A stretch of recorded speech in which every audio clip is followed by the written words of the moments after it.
الحمد لله رب العالمين والعاقبة للمتقين والصلاة والسلام على سيد الأنبياء والمرسلين أما بعد فأعوذ بالله من الشيطان الرجيم بسم الله الرحمن الرحيم من يطع الرسول فقد أطاع الله آمنت بالله صدق الله مولانا العظيم میرے پیارے آقا صلی اللہ تعالیٰ علیہ وسلم کے پیارے دیوانوں، السلام علیکم ورحمۃ اللہ وبرکاتہ۔ آئیے کچھ کہنے اور سننے سے پہلے ہم اور آپ سب مل کر اپنی اور ساری کائنات کے مرکز عقیدت حضور رحمت عالم جان عالم ارواحنا فدا صلی اللہ تعالیٰ علیہ وسلم کی بارگاہ میں جس طریقے سے میں پڑھاؤں بلند آواز سے درود پاک پڑھنے کی کوشش کریں۔ پڑھی الصلاۃ والسلام علیک یا رسول اللہ، الصلاۃ والسلام علیک یا رسول اللہ، الصلاۃ والسلام علیک یا حبیب اللہ، الصلاۃ والسلام علیک یا حبیب اللہ، الصلاۃ والسلام علیک یا نبی اللہ، الصلاۃ والسلام علیک یا نبی اللہ، الصلاۃ والسلام علیک یا نور اللہ، الصلاۃ والسلام علیک یا نور اللہ، وعلی آلک وصحابک یا حبیب اللہ صلی اللہ تعالی علیہ وسلم۔ میرے پیارے آقا صلی اللہ تعالیٰ علیہ وسلم کے پیارے دیوانوں، اللہ کے پیارے حبیب حضور رحمت عالم جان عالم صلی اللہ تعالیٰ علیہ وسلم ارشاد فرماتے ہیں، اللہ تبارک و تعالیٰ جس کے ساتھ بھلائی کا ارادہ کرتا ہے، جس کے ساتھ اللہ تبارک و تعالیٰ اللہ کریم بھلائی کا ارادہ کرتا ہے، اسے علم دین سیکھنے کی توفیق عطا فرماتا ہے، اسے دین کی سمجھ عطا فرماتا ہے۔ تو میرے پیارے آقا صلی اللہ علیہ وسلم کے پیارے دیوانوں، بے شک اللہ تبارک و تعالیٰ نے چاہا کہ ہم سب کا بھلا ہو،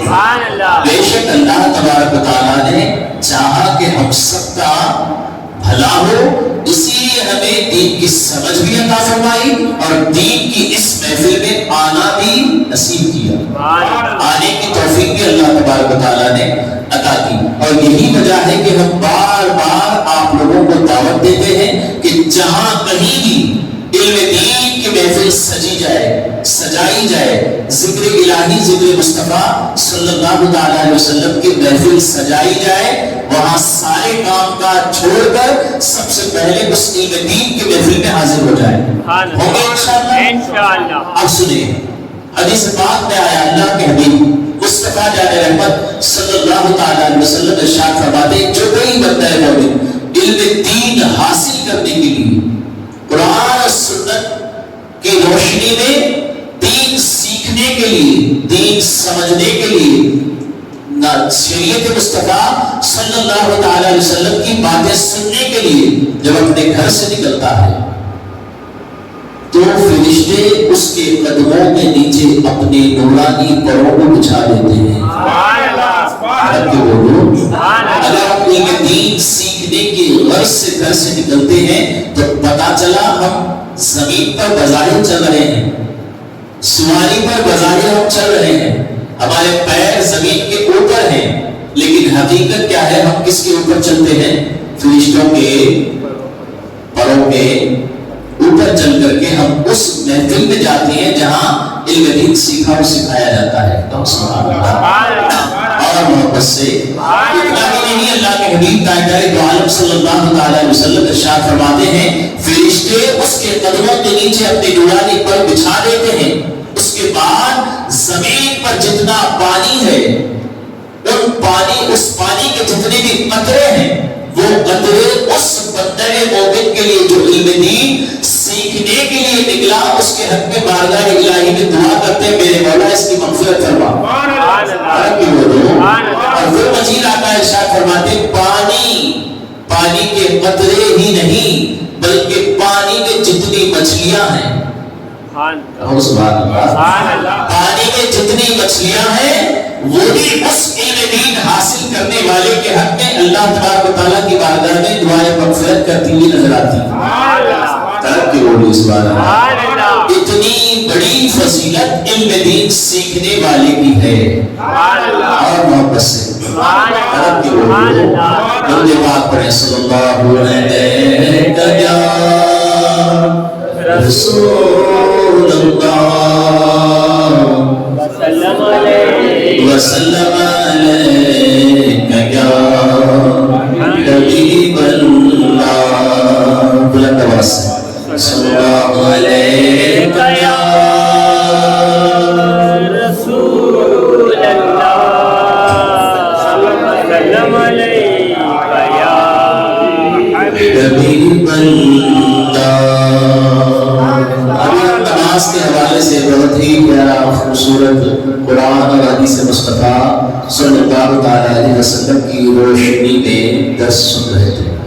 نماز پڑھنے سے پہلے جب ہم کھڑے ہوتے ہیں تو نیت کرتے ہیں، نیت کرنا شرط ہے، جب تک نیت نہیں ہوگی نماز اس کی تو نیت جتنی بھی باتیں نیت میں شامل ہیں ان میں سے ایک بات یہ بھی ہے کہ وہ میرا بولیے یہ سمت ہے، ڈائریکشن ہے کعبے کا۔ اگر اللہ نے ہمیں توفیق دی اپنے مقدس گھر کی زیارت کی توفیق عطا فرمائی، شرف بخشا، تو انشاءاللہ ہم اپنے ماتھے کی آنکھوں سے اللہ کا پاک گھر دیکھیں گے۔ اور اس وقت جب کھڑے ہو کے کہیں گے وہ میرا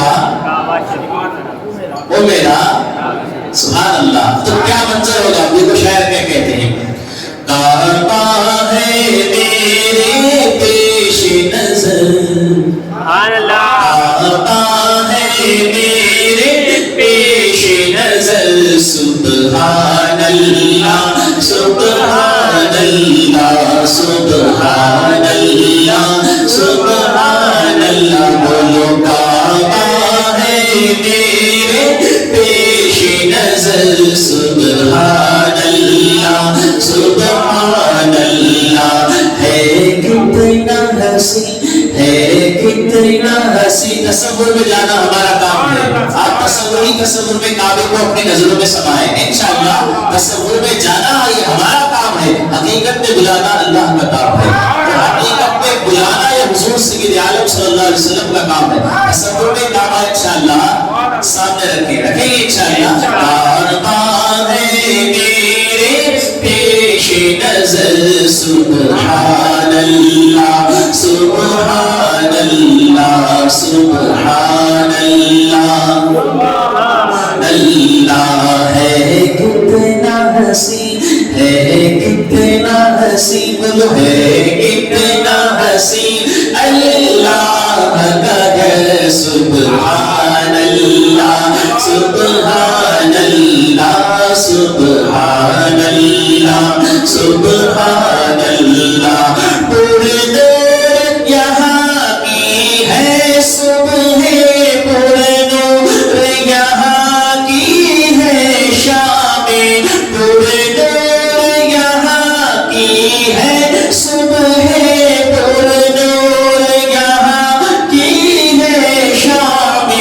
کیا خوب یہاں کی شام و سحر، کیا خوب یہاں کی شام و سحر، سبحان اللہ سبحان اللہ، بولو سبحان اللہ سبحان اللہ، کعبہ ہے میرے پیش نظر، کعبہ ہے میرے پیش نظر، سبحان اللہ سبحان اللہ، ہے کتنا حسین ہے کتنا حسین اللہ کا گھر، سبحان اللہ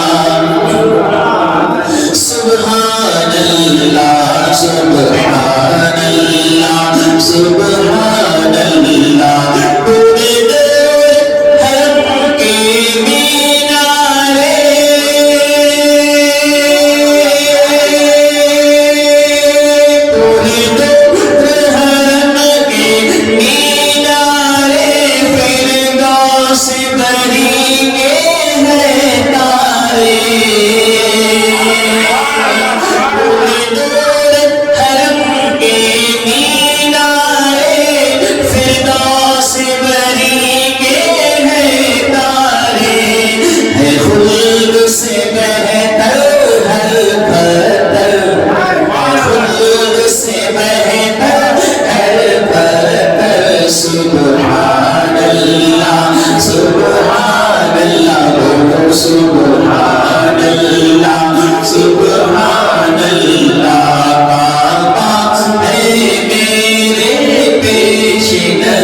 سبحان اللہ لا سبحان اللہ سبحان اللہ ہے کتنا حسین ہے کتنا حسین ہے کتنا حسین اللہ کا در سبحان اللہ سبحان اللہ بولو سبحان اللہ سبحان اللہ یہ رکن یمانی کی برکت وہ حجر اسود کی عظمت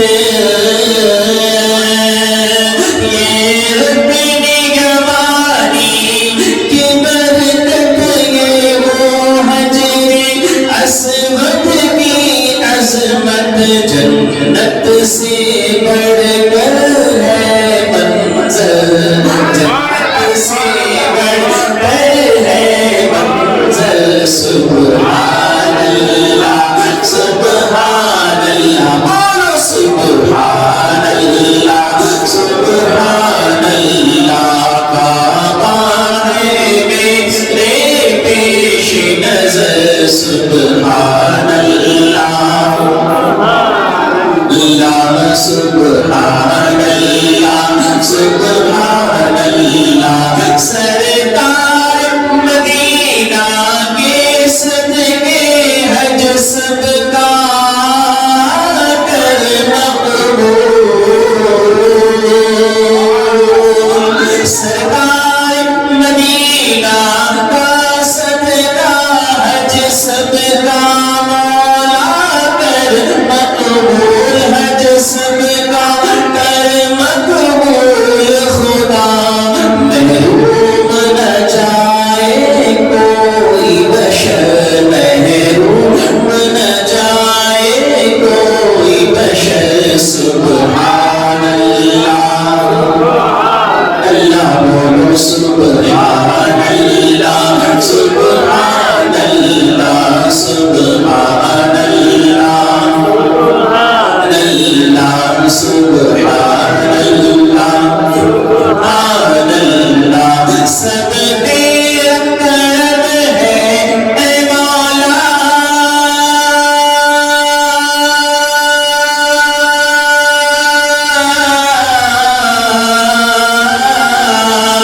سب تیرا کرم ہے اے مولا کہاں حرم کعبہ کا سجدہ کہاں حرم کعبہ کا سجدہ کہاں طیب مجرم کا یہ سر کہاں طیب مجرم کا یہ سر سبحان اللہ سبحان اللہ بولو سبحان اللہ سبحان اللہ کعبہ میرے پیش نظر سبحان اللہ سبحان اللہ کتنا حسین ہے کتنا حسین اللہ کا گھر سبحان اللہ سبحان اللہ بولو سبحان اللہ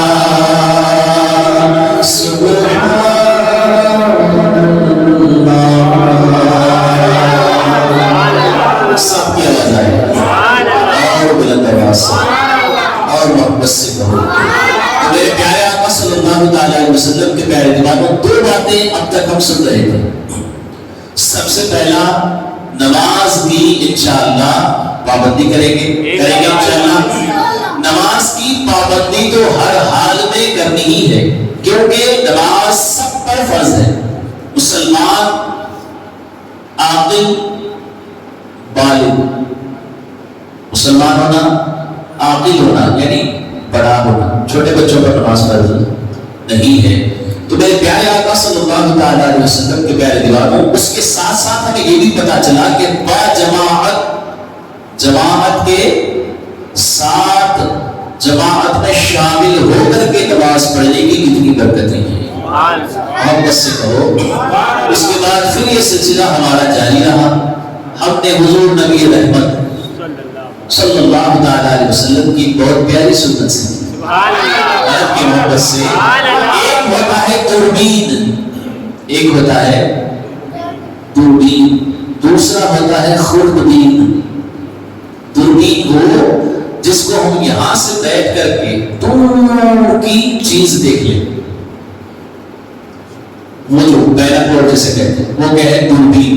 دور کی چیز نزدیک کر کے وہ دکھا دیتی ہے، چاہے اس میں آپ دیکھیں یا میں دیکھوں، وہ سب کو ایک جیسا دکھاتی ہے، بولی دکھاتی ہے کہ اس میں دیکھنے کے لیے کسی کو کوئی ڈگری حاصل کرنے کی ضرورت نہیں۔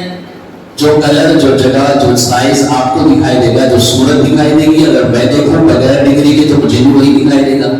اس کو کہتے ہیں دوربین۔ ایک ہوتی ہے خوردبین، باریک سے باریک چیز جو ہماری آنکھوں سے اوجھل ہو جائے، جو ہماری آنکھوں کو نظر نہیں آتی، اسے دیکھنے کے لیے خوردبین کا استعمال کیا جاتا ہے، جس کو ابھی کہا گیا مائکروسکوپ۔ مائکروسکوپ میں آپ بھی دیکھیں گے کچھ دکھائی دے گا، میں بھی دیکھوں گا کچھ نہ کچھ حرکت دکھائی دے گی، لیکن آپ کے اور میرے دیکھنے میں اور ایک ایجوکیٹڈ بندے کے جس کو دیکھنے کے لیے اس نے ایک خاص ڈگری کی ہوئی ہے، کیا دکھے گا تو کیا بیماری ہوگی، کیا دکھے گا تو اس کا نام کیا ہوگا، وہ دیکھے گا تو تب بتائے گا کہ صحیح کیا غلط ہے۔ ہم بھی دیکھیں گے کچھ ہلتا ہوا دکھائی دے گا، مائکروسکوپ ہٹا کر دیکھیں گے کچھ نہیں دکھائی دے گا، تو مائکروسکوپ کے انڈر رکھیں گے تو کچھ نہ کچھ ہے، کیا وہی بتا پائے گا، نہ آپ بتائیں گے نہ میں بتاؤں گا، لیکن قربان جائیں گے۔ وہ چیز جو آج اتنے برسوں کے بعد ایجاد ہوئی، اس کو سائنٹسٹ آج بتا رہے ہیں، کب بتائیں؟ اب حضور سید عالم صلی اللہ تعالی علیہ وسلم کے بعد والوں، میرے حضور کے غلاموں، حضور نے ہمیں 1400 سال پہلے ہی بتا دیا۔ اب بتائیں، مائکروسکوپ بعد میں آیا، حضور کی نگاہیں سب دیکھ رہی ہیں، وہ جس کو ہم دیکھ ہی نہیں سکتے اور وہ جس کو خوردبین بھی نہیں دیکھ سکتی، اس کو بھی میرے آقا دیکھ رہے ہیں۔ تو میرے پیارے آقا صلی اللہ تعالی علیہ وسلم کے پیارے دیوانوں، سنت مصطفیٰ اور اس کا فائدہ بھی سیکھنے کو یہاں الحمدللہ ہمیں ملا۔ کرنا کیا ہے؟ کھانے سے پہلے دونوں ہاتھ خوب اچھی طریقے سے دھوئیں گے، پہلی بات۔ دوسری بات کیا ہے؟ اب اس کو پوچھیں گے، کھانے سے پہلے ہاتھ اپنا پوچھیں گے، بولیے پوچھیں گے نہیں، انہیں بھیگی ہوئی ہاتھوں سے ہم اپنا کھانا کھا لیں گے۔ ہاں پانی جھٹک سکتے ہیں، کچھ زیادہ قطرات ہیں تو اس کو جھاڑ کر کے صاف کر لیں، لیکن کسی ٹاول سے کسی کپڑے سے پوچھنا نہیں ہے۔ دوسری بات کیا پتہ چلی؟ کھانا کھانے سے فارغ ہونے کے بعد جو ہم ہاتھ پھر سے واپس اچھی طریقے سے دھوتے ہیں، اب وہ کسی ٹاول سے کسی نیپکن سے اچھی طریقے سے بولو پوچھ لیں۔ یہاں ایک بات میں اور آپ کو بتاؤں، اس کے بعد پھر ہم مزید اپنے عنوان کی طرف چلیں گے۔ اب دیکھیے، کھانا کھانے سے پہلے ہاتھ پوچھنا، اس میں سائنس نے کیا فائدہ بتایا؟ آج بتا رہی ہے، حضور نے کب بتایا؟ آج یہ ریسرچ کی جا رہی ہے، حضور نبی رحمت صلی اللہ تعالی علیہ وسلم کی سنتوں پر ریسرچ کر ہو رہی ہے آج، لیکن میرے آقا نے کھانا کھانے سے پہلے ہاتھ دھو لیا۔ اب میں پوچھنا چاہتا ہوں، آپ کہیں گے حضرت آپ نے خود کہا اجتماع میں کہ جس چیز کو، جس کپڑے کو، جس جگہ کو ہم چھوئیں گے وہاں ایسے چھوٹے چھوٹے جراثیم ہوتے ہیں جو ہماری آنکھوں کو نظر نہیں آتے۔ کھانا کھا تو کھانے سے پہلے ہاتھ دھو کے میں ہاتھ پوچھ لیا۔ اب آپ کہیں گے اس میں کچھ جراثیم تھے، واپس پھر آپ کا ہاتھ گندا ہو گیا، دکھ تو صاف رہا ہے لیکن جراثیم ہاتھ پر قبضہ کر لی۔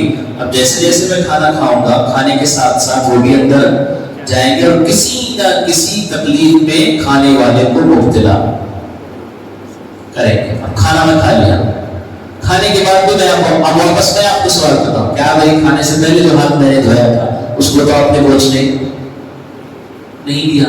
اب کھانے سے فارغ ہونے کے بعد میں ہاتھ نہیں پوچھوں گا، آپ نے پہلے مجھے پوچھنے نہیں کیا تھا، اب میں نہیں پوچھوں گا. اب ڈاکٹر کہتا ہے اب تو پوچھ لو. ترقی بولو. اب سائنٹسٹ کیا کہتا ہے؟ کھانے کے بعد اپنے ہاتھوں کو خوب اچھی طریقے سے دھو اور اچھی طریقے سے اس کو صاف کر لو. کیوں؟ اس کی وجہ کیا ہے؟ ڈاکٹر کیا کہتا ہے؟ کھانے کے بعد ہم ہاتھ دھو کر کے یوں چھوڑ دیں گے، خوب اچھی طریقے سے نہیں دھو گے، بالکل ایسے ہی رسمت دھو لیا جیسے ایز اے فارمیلٹی، ٹھیک کسی طریقے سے دھو لیا، چھوڑ دیا. اب اس کو خوب اچھی طریقے سے خشک نہیں کیا، خوب اچھی طریقے سے پوچھا، صاف نہیں کیا، تو اللہ کے حبیب تاجدار دو عالم صلی اللہ علیہ وسلم نے کیوں منع کیا؟ اس نے ریسرچ کیا. آج کیا کہتا ہے؟ کہتا ہے اگر تم کھانا کھانے کے بعد رات میں یہ عمل کرو گے، رات میں یہ عمل کرو گے، اپنے ہاتھ صاف نہیں کرو گے، کھانے کے بعد ایسے ہی سو جاؤ گے، تو ممکن ہے کیڑے مکوڑے تکلیف تمہیں دیں گے. چونٹی بھی آ کر کے کاٹ سکتی ہے، مکوڑا بھی آ کر کاٹ سکتا ہے، کوئی مچھر بھی آ کر کے بیٹھ سکتا ہے. اسی لیے تم اپنے ہاتھ خوب اچھی طریقے سے صاف کر لو، کیونکہ جس غذا کو تم نے ابھی کھایا، استعمال کیا، اس کی بو ہاتھوں میں باقی رہے گی. اس بو کو سونگھ کر وہ جو چھوٹے موٹے چرند پرندے، چھوٹے چھوٹے کیڑے ہیں، وہ تمہارے ہاتھ کی طرف آئیں گے. قربان جائے گا، قربان جائے گی. حضور نبی رحمت صلی اللہ تعالی علیہ وسلم کو ہم غلاموں سے اتنی محبت ہے کہ آقا کریم صلی اللہ علیہ وسلم یہ تک نہیں چاہتے کہ میرے کسی غلام کو ایک چھوٹی سی چیٹی بھی اس وجہ سے کاٹ لے کے وہ کھانا کھانے کے بعد اپنے ہاتھ کو صاف نہیں کیا. اسی لیے حضور نے فرمایا کھانے کے فراغت کے بعد اپنے ہاتھوں کو خوب اچھی طریقے سے دھو لو اور اس کو کپڑے سے صاف کر لو. صاف کرنے کے بعد اب اس میں ڈوبا کی سنت پر عمل کرنے کا فائدہ ہوا. اسے یاد بھی رکھیں گے انشاءاللہ اور اسے آپ بھی کریں گے. تو میرے پیارے آقا صلی اللہ تعالی علیہ وسلم کے پہلے دیوار، جیسے کہ ہم نے بچپن سے ایک عقیدہ یہ سیکھا، ایمان کے جتنی شاخیں ہیں اس میں سے ایک یہ بھی ہے کہ اللہ تبارک و تعالیٰ نے اپنے بندوں کے لیے جنت بھی بنائی اور دوزخ بھی بنائی. جو اس کے احکام پر عمل کرے گا، اس کی باتیں سنے گا، جیسا اس نے حکم دیا ویسا عمل کرے گا، تو اللہ تبارک و تعالیٰ نے کیا حکم دیا؟ اب اس کا ٹھکانہ جنت میں ہوگا.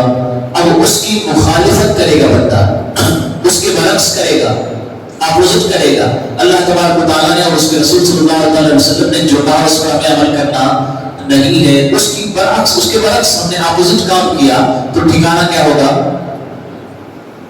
جہنم ہوگا.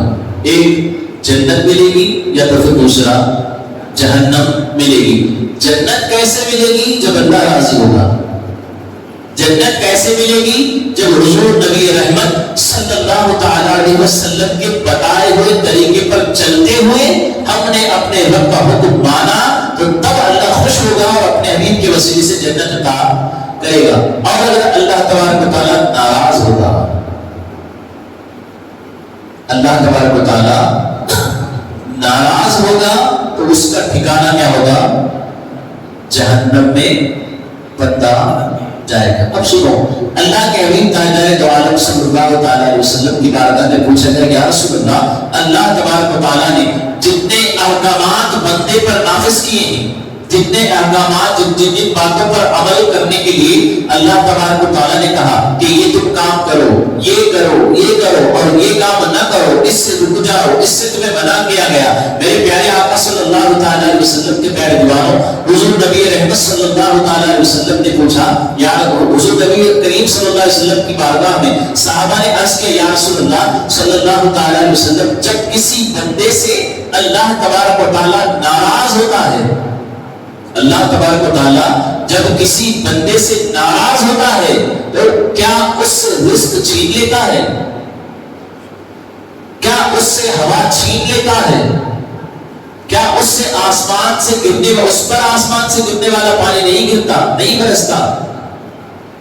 ساری باتیں پوچھ لی. اب سنو، نبی رحمت صلی اللہ علیہ وسلم ارشاد فرماتے ہیں، سنو، جس کسی سے میرا رب ناراض ہو جائے اس سے رزق نہیں چھینتا. اب بظاہر سے بات ہے، دیکھیں ایک دن کی 5 وقت کی نمازیں، ایک دن میں 5 نمازیں ہم پر فرض ہے. ہم میں سے کئی ایسے ہیں الا ماشاءاللہ جو نماز نہیں پڑھتے. کئی باتیں ایسی ہیں جن پر ہم عمل نہیں کرتے. پھر بھی بتاؤ کہ اللہ تبارک و تعالیٰ کا احسان عظیم ہے ہم پر کہ ہم ایک دن میں 3 کیا 4 بار بھی اچھی غذائیں کھا لیتے ہیں. بتاؤ کہ اللہ تبارک و تعالیٰ نے رزق روکا نہیں. ہم اس کے ناشکرے ہیں، وہ ہم سے ناراض ہے. بتائیے ہم جو سانس لے رہے ہیں کہ اللہ تبارک و تعالیٰ نے روک لی نہیں. کچھ دیر کے لیے کسی سے آکسیجن روک دیا جائے تو وہ بندہ ختم ہو جائے گا. اب ہم جب باہر جائیں گے، کچھ دیر پہلے بارش ہوئی، اس میں نہ جانے کتنے گنہگار تھے، اللہ بہتر جانے، کتنے نیکوکار تھے، یہ بھی اللہ بہتر جانے. جیسے نیک بندے پر برسات برس رہی تھی، ٹھیک اسی طریقے سے گنہگار پر بھی برسات برس رہی تھی. جتنی غذائیں اس وقت روئے زمین پر موجود ہیں، نیک بندے بھی استعمال کر رہے ہیں، گنہگار بھی استعمال کر رہے ہیں. صحابہ نے عرض کیا یا رسول اللہ، اللہ کتنا کریم ہے، اللہ کتنا کریم ہے، اپنے بندے سے بے پناہ محبت کرتا ہے. حتیٰ کہ اللہ کے حبیب تاجدار دو عالم صلی اللہ علیہ وسلم نے ارشاد فرمایا اللہ تبارک و تعالیٰ اپنے ہر بندے سے 70 ماؤں سے زیادہ محبت کرتا ہے. 70 ماؤں سے. ایک ماں کی محبت کا کوئی انداز نہیں لگا سکتا. 70 ماؤں سے بھی زیادہ بڑھ کر کے اللہ تبارک و تعالیٰ اپنے ہر بندے سے محبت کرتا ہے. صحابہ نے عرض کیا یا رسول اللہ، اللہ تبارک و تعالیٰ بندے سے ناراض ہے، مجھ سے ناراض ہے، یہ بات کیسے پتہ چلے؟ اس کی کوئی علامت؟ اب سنیں، آقا کونین سید عالم صلی اللہ علیہ وسلم نے ارشاد فرمایا 2 علامتیں. پہلی کہ اس کے دل پر اللہ تبارک و تعالیٰ مہر لگا دیتا ہے. اس کے دل پر اللہ تبارک و تعالیٰ مہر لگا دیتا ہے. نیکیوں میں اب اس کا دل نہیں لگتا، اچھے کاموں میں اس کا دل نہیں لگتا، اچھائی کی طرف وہ آگے بڑھتا ہوا نظر نہیں آتا، کیونکہ اس کے دل پر اب مہر لگ گئی ہے. دوسری بات، اللہ کے حبیب تاجدار عالم صلی اللہ علیہ وسلم ارشاد فرماتے ہیں اللہ تبارک و تعالی اس بندے سے جس سے اللہ ناراض ہے اس سے عبادت کی توفیق چھین لیتا ہے. اس سے عبادت کی توفیق چھین لیتا ہے. عبادت کرنے کی توفیق اس کو نہیں ملتی. اب دیکھیں اللہ روح رحمۃ اللہ تعالیٰ نے فرماتے ہیں میں نے سوچا کہ اللہ تبارک و تعالیٰ کا اس میں کیا فائدہ ہے؟ ہمیں کس نے پیدا کیا؟ بولیے، ہمارا مالک کون ہے؟ ہمارا پالنہار کون ہے؟ جزا دینے والا کون؟ سزا دینے والا کون؟ یہاں آ کر کے اللہ روح رک گئے. جزا کا مطلب اچھائی کا بدلہ، سزا کا مطلب برائی کا بدلہ، سختی کے ساتھ کیا جائے گا. اب علامہ روم رحمۃ اللہ تعالیٰ علیہ فرماتے کئی دن میں نے سوچا، کئی سال گزر گئے کہ اللہ تبارک و تعالیٰ، آپ دیکھیے یہاں انسان کی فطرت ہوتی ہے. آپ نے مجھے کچھ کہا، اب میرے دل میں کچھ کھٹک رہا ہے، کیونکہ انسان ہوں، فرشتہ تو نہیں، انسان ہوں. جب تک میں آپ سے بدلہ نہیں لے لیتا تب تک میرے دل کو سکون. آپ نے گالی دی، جب تک میں آپ کو پلٹ کر گالی نہیں دوں گا تب تک میرے دل کو سکون نہیں ملے گا. آپ نے مجھے مارا، جب تک میں آپ کو نہیں ماروں گا لیکن بدلے میں مجھے کیا ملا؟ مارنے سے سکون ملا، ایک ریسپیکٹ ملی. 4 کے سامنے آپ نے مجھے مارا تو میں نے بھی 4 کے سامنے آپ کو الٹا پلٹا کے دے دیا، جواب مل گیا، دل کو کچھ سکون ملا. تو میرے پیارے آقا صلی اللہ تعالیٰ علیہ وسلم کے پیارے جوانوں، علامہ روم رحمۃ اللہ تعالیٰ علیہ فرماتے ہیں کئی دن تک میں نے اس بات پر غور کی اور فکر میں لگا رہا کہ اللہ تبارک و تعالیٰ آخرکار وہی تو ہمارا پیدا کرنے والا ہے، وہی تو ہمیں رزق دیتا ہے. آخرکار ہم گناہ کرتے بھی ہیں تو وہ جہنم میں کیوں ڈالتا ہے؟ جہنم میں جب اس کے بندے جلتے ہیں تو اسے بھلا اس سے کیا فائدہ ملے گا؟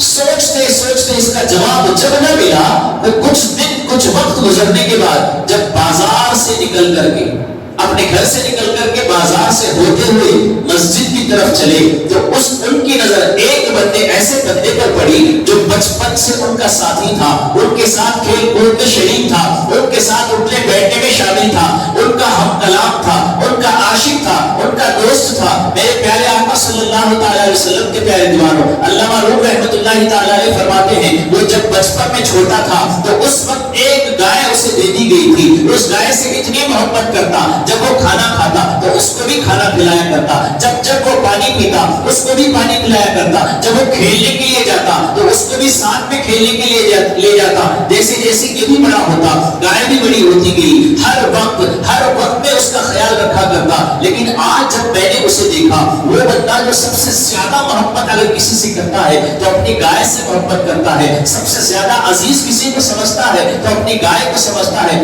آج میں نے دیکھا بازار میں وہ بندہ منڈی پر کھڑے ہو کر کے اس گائے کا سودا کر رہا ہے۔ میں چپکے سے اس کے قریب گیا، کیا بات ہے، کہیں تجھے تکلیف تو نہیں آئی، کہیں تجھے پیسوں کی ضرورت تو نہیں پڑی؟ بتا بھلا، جان سے زیادہ، ہر اقارب و عزیز سے زیادہ وہ اس گائے سے محبت کرتا ہے، آج اتنی سختی کے ساتھ اس کو لا کر کے منڈی میں کیوں بیچ رہا ہے؟ بیچنے کی کیا وجہ ہے؟ کوئی تکلیف ہے تو بتا، ہم اس کو دور کر دیں گے، پیسوں کی ضرورت ہے تو بتا، ہم اس کو دور کر دیں گے، آخر ایسی کیا وجہ ہے؟ اس کو چھوڑ کر تو ایک لمحہ نہیں رہ سکتا، اتنی عزیز ہے، اس کے باوجود بھی تو آج اسے بازار میں قصائی کے ہاتھ بیچ رہا ہے۔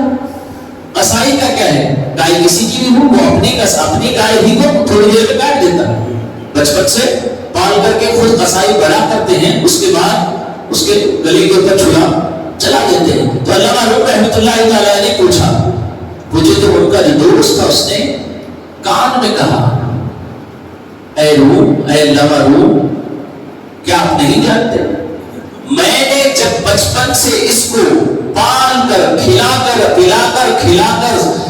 ہر طریقے سے اس کا خیال کیا، اس لیے کہ میرے پاس کنویں بہت زیادہ ہیں، پانی کے کنویں، وہ زمانہ تھا اس میں بہت سارے پانی کے کنویں ہوا کرتے، اس سے پانی نکال کر کے پانی کو بیچا جاتا، اس کے عوض میں ان کو پیسے ملتے۔ تو میں نے اسی نیت سے، اسی خیال سے اس کو اتنا طاقتور بنایا، اتنا مضبوط بنایا، ہر حساب سے، ہر لحاظ سے اس کا خیال رکھا تاکہ یہ پانی کو کنویں سے نکالنے میں میری مدد کرے، کنویں سے پانی نکالنے میں میری مدد کرے۔ لیکن جب میں اسے اپنے کنویں کے پاس لے جاتا ہوں، ارد گرد گھماتا ہوں، تو یہ پانی کو نکالنے سے منع کرتا ہے، پانی نکالنے سے منع کرتا ہے۔ جس نیت سے میں نے اس کو خریدا، جس لیے میں نے اس کو اپنا عزیز بنایا، جس لیے میں نے اس کا اتنا خیال رکھا، جس کام کو کروانے کے لیے میں نے اس پر جتنا خرچ کیا، سب ضائع ہو گیا، سب کا سب برباد ہو گیا۔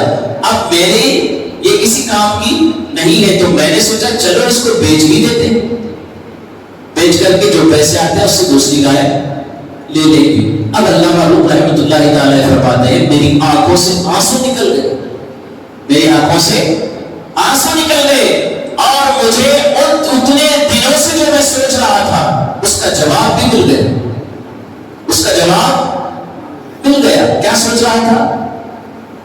کیا سوچ رہے تھے؟ اللہ تبارک و تعالیٰ اپنے بندے کو عذاب میں مبتلا کیوں کرے گا؟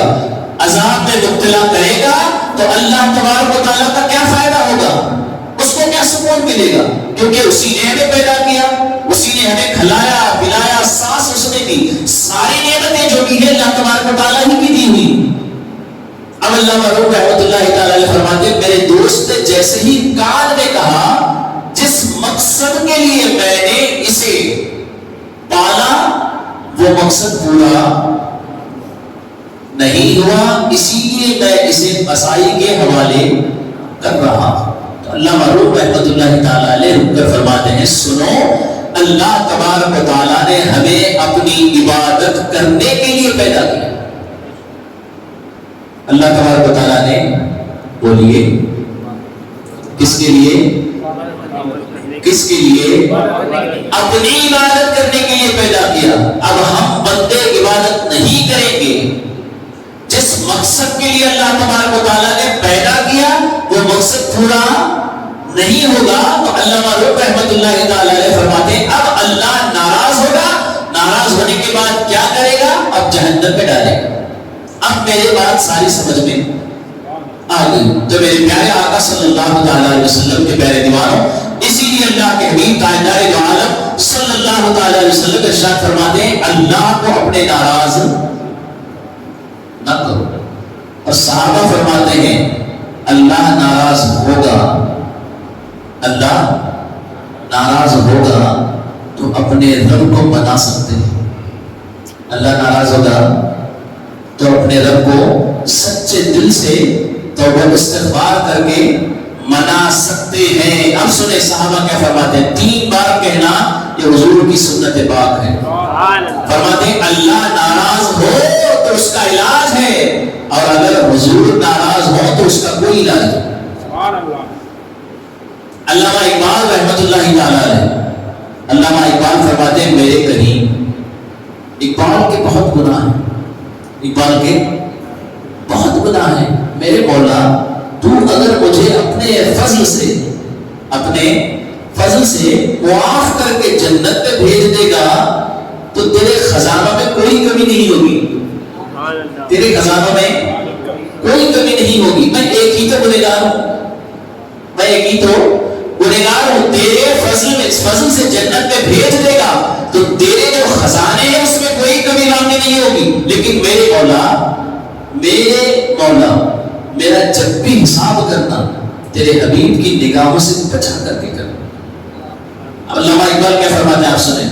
جب بھی میرا حساب ہو تو تیرے حبیب جو سارے عالم کی جان ہے ان کی نگاہوں سے بچا کر کے میرا حساب کتاب کرنا. کیوں کہ اگر تو ناراض ہو جائے تو تجھے منانے کا عمل پتا ہے، لیکن اگر حضور ناراض ہو جائے تو اسے منانے کا، ان کو منانے کا کوئی عمل کسی کے پاس نہیں. پھر فرماتے ہیں اللہ ناراض ہو جائے تو خود اللہ تبارک و تعالیٰ نے ہی ہمیں نسخہ بھی عطا کیا. وَلَوْ أَنَّهُمْ إِذْ ظَلَمُوا أَنفُسَهُمْ جَاءُوكَ. اللہ تبارک و تعالیٰ نے کیا فرمایا؟ تم گناہ کر کر کے تھک گئے، بہت سارے گناہ تم نے کر لیے، سر سے پیر تک گنہگار ہو گئے تو اللہ تبارک و تعالیٰ تم سے ناراض ہو گیا. اب کیا کریں گے؟ اب میرے حضور کی بارگاہ میں جاؤ. رب کے حضور کی بارگاہ کا راستہ کس نے دکھایا؟ اسی لیے اعلیٰ حضرت عظیم البرکت علیہ رضوان فرماتے ہیں وہی رب ہے جس نے تجھ کو ہم تک کا رب بنایا، ہمیں بھیک مانگنے کو تیرا آستہ دکھایا. تجھے حمد ہے خدایا، تجھے حمد ہے خدایا. گناہ کرنے کے بعد کہاں جانا ہے؟ حضور کی بارگاہ میں. حضور اگر ہماری مغفرت کے لیے لب ہلائیں گے تو اللہ تبارک و تعالیٰ، اللہ کریم سارے گناہ معاف کر دے گا اور ہم سے راضی ہو جائے گا. علامہ اقبال فرماتے ہیں اللہ ناراض ہو جائے تو اللہ کو منانے کے لیے حضور ہے، اللہ کو منانے کے لیے حضور ہے. اور اگر حضور ناراض ہو جائے تو حضور کو منانے کے لیے کوئی نہیں ہے. تو میرے پیارے آقا صلی اللہ علیہ وسلم کے پیارے دیوانوں، اللہ تبارک و تعالیٰ جس سے خوش ہوتا ہے اسے عبادت کی توفیق عطا فرماتا ہے. اب سنو، ایک اللہ کے ولی تھے، 40 سال تک انہوں نے مسلسل عبادت کی. کتنے سال؟ 40 سال. 4 دن نہیں، 4 دن مسلسل ہم میں سے کوئی عبادت نہیں کر سکتا. مشکل ہے، ناممکن نہیں ہے لیکن مشکل ہے. کتنے دن؟ 4 دن. یہاں 40 سال کی بات ہو رہی ہے. 40 سال جب ان کے مکمل ہوئے تو ان کے مریدوں میں سے کسی ایک نے پوچھا حضور ہم نے آپ کو بچپن سے دیکھا، جوانی میں دیکھا، بڑھاپے میں دیکھا، آپ کے ساتھیوں میں سے ہم ہیں، 40 سال سے مسلسل میں آپ کو دیکھ رہا ہوں، بغیر رکے بغیر تھکے آپ اس پاک پروردگار کی عبادت کر رہے ہیں. آپ مجھے بتائیں اس کا صلہ کیا ملا؟ کیا آپ کی عبادت قبول بھی ہوئی یا نہیں؟ آپ کی عبادت قبول ہوئی کہ نہیں؟ آپ نے یا اللہ کہا، یا رحمان کہا، یا رحیم کہا، یا حنان، یا منان، جو بھی اللہ کو پکارنا تھا اس کے بعد ناموں سے پکارا، اس کا ذکر کیا۔ بتائیے کیا کبھی اللہ تبارک و تعالیٰ نے آپ کی آواز پر لبیک میں کہا؟ شیطان پر گلا کیا گلا؟ تم کا کیا فائدہ؟ کیوں ایسا کر رہے؟ وہاں جانے سے کیا سیکھا؟ پورا دن اللہ اللہ اللہ اللہ کرتے رہے۔ اب دیکھیے میں ذکر کر رہا ہوں، اللہ اللہ اللہ اللہ اللہ، کتنی بار آپ کو آسانی سے سمجھ میں آ جائے گا بزرگ نے کیا کہا، اس لیے میں سمجھا رہا ہوں۔ سبحان اللہ سبحان اللہ سبحان اللہ، ذکر اللہ کا۔ اب آپ نے کیا حضرت 8 بار تمہیں اللہ کا نام لیے، فائدہ کیا ملا؟ کیونکہ ہم نے حدیث پاک میں کیا سنا؟ جب بھی کوئی بندہ اللہ کہتا ہے، سبحان اللہ کہتا ہے تو اللہ تبارک و تعالیٰ 70 مرتبہ لبیک کہتا ہے۔ سبحان اللہ۔ وہ آواز کسی نے سنی؟ ذکر کرنے والا میں بھی نہیں سنا، آپ نے بھی کسی نے بھی نہیں سنی۔ اب سنو حضور نے کیا فرمایا؟ اے نادان، اگر اللہ تبارک و تعالیٰ نے میری عبادت قبول نہیں کی ہوتی، میری عبادت قبول نہیں کی ہوتی، میرے سجدے قبول نہیں کیے ہوتے، میری قرآن پاک کی تلاوت کرنا قبول نہیں کیا ہوتا، میرے ذکر و اذکار کو قبول نہیں کیا ہوتا، میرے سجدوں کو، میرے رکوع کو، میرے قیام کو قبول نہیں کیا ہوتا تو مجھے توفیق ہی نہیں ملتی۔ انہوں نے کہا ایک مرتبہ، ہم اس بات کو سنیں جو میں نے آپ کو انگلیوں پر گن کر سنایا، وہ بزرگ نے کہا ایک مرتبہ جب کوئی اللہ کہتا ہے، کوئی بھی نام آپ لے لیں اللہ تبارک و تعالیٰ کا، سبحان اللہ لے لیں، کوئی بھی نام لے لیں، ایک مرتبہ اللہ کہا، پھر دوسری مرتبہ اللہ کہا، تو دوسری مرتبہ کہنے کی توفیق اسی کو ملتی ہے جس کا پہلے کہنا قبول ہوا ہو، جس کا پہلا کہا ہوا کیا ہوا؟ قبول ہو گیا۔ جس کا قبول ہوتا ہے اسی کو توفیق ملتی ہے۔ تو پتا چلا میں 40 سال سے مسلسل نمازیں پڑھ رہا ہوں تو ہر سجدہ میرے رب نے قبول کیا، 40 سال سے مسلسل میں ذکر الہی میں مصروف ہوں تو پتا چلا آج جو توفیق مجھے ملی، یعنی اس کے عوض کل کے قبول ہونے کے عوض میں آج مجھے توفیق ملی۔ کل میں نے جو قرآن پاک پڑھی تھی تم نے پوچھا قبول ہوئی کہ نہیں، کل کا قبول ہو گیا، اس لیے آج مجھے توفیق ملی۔ حضور فرماتے ہیں اللہ تبارک و تعالیٰ جس سے راضی ہو جاتا ہے، جس سے راضی ہو جاتا ہے اس کے سینے کو کھول دیتا ہے، اس کے سینے کو روشن کر دیتا ہے اور اسے عبادت کی توفیق دے دیتا ہے۔ اب ہم میں سے کچھ ایسے بھی ہیں، آخری بات بتا کر میں اپنی بات انشاءاللہ ختم کروں، پھر انشاءاللہ آئندہ اتوار آپ سب تشریف لائیں، حسب معمول ہر اتوار بعد نماز مغرب کا عشاء اور بھی مزید باتیں انشاءاللہ تبارک و تعالیٰ سنیں گے انشاءاللہ تعالیٰ۔ اللہ تبارک و تعالیٰ عبادت کی توفیق دیتا ہے۔ اب سمجھ لیجیے میں مسجد میں تھا، کسی کام سے آیا تھا، نماز میں نے نہیں پڑھی، مغرب میں نہیں، آیا باہر کھڑا رہا، کسی کام سے آیا نکل گئے، حضرت کے پاس کچھ کام تھا، آپ کے پاس کسی سے ملاقات کرنے کی کسی غرض سے میں آیا، بات چیت ہوئی، کام ہو گیا، نکل گئے، بعد میں کہا میں نماز ہی نہیں پڑھا، مسجد میں اندر ہی نہیں گیا، مسجد میں اندر گیا نہیں، مسجد میں اندر آنے کی توفیق اللہ نے عطا ہی نہیں کی۔ نماز ہم نے نہیں چھوڑی، نماز ہم چھوڑ کر کے فرمایا گیا گناہ کرنے کے بعد گناہوں کا اعلان نہ کریں، گناہوں پر اترانا نہیں چاہیے، کیونکہ تم نے عبادت اس لیے نہیں کی کہ اللہ تبارک و تعالیٰ نے تمہارے سینے پر مہر لگا دی اور عبادت کرنے کی توفیق تم سے اللہ کریم نے چھین لی۔ تو میرے پیارے آقا صلی اللہ علیہ وسلم کے پیارے دیوانوں، اسی لیے علامہ اقبال کہتے ہیں میرے کریم میں ایک ہی گنہگار بندہ ہوں، مجھے تو اپنے فضل سے معاف فرما۔ اور اسی لیے کریم کے تاجدار اعلیٰ حضرت عظیم البرکت علیہ رحمۃ اللہ فرماتے ہیں کریم اپنے کرم کا صدقہ، بولو سبحان اللہ، کریم اپنے کرم کا صدقہ لعین بے قدر کو نہ شرما، تو اور رضا سے حساب لینا، تو اور رضا سے حساب لینا، رضا بھی کوئی حساب میں ہے کہ وہ دو انشاءاللہ یاد رکھیں گے۔ کیا کرنا ہے؟ وہ کام کرنا ہے جس سے اللہ کریم راضی ہو، وہ کام ہرگز انشاءاللہ نہیں کرنا ہے جس سے اللہ تبارک و تعالیٰ ناراض ہوگا۔ دعا ہے اللہ تبارک و تعالیٰ اپنے حبیب پاک سید عالم صلی اللہ علیہ وسلم کے سب کو دفعے جو کچھ کہنے سننے میں غلطیاں ہوئی ہیں تمام غلطیوں کو معاف فرمائے اور اس کی اصلاح کی توفیق عطا فرمائے۔ استغفر اللہ ربی من کل ذنب و اتوب الیہ۔ کام بولے لیجیے تم کو جو راضی کرے، ٹھیک ہو نام رضا، تم پہ کروڑوں درود، وما علینا الا البلاغ المبین۔ السلام علیکم ورحمۃ اللہ وبرکاتہ۔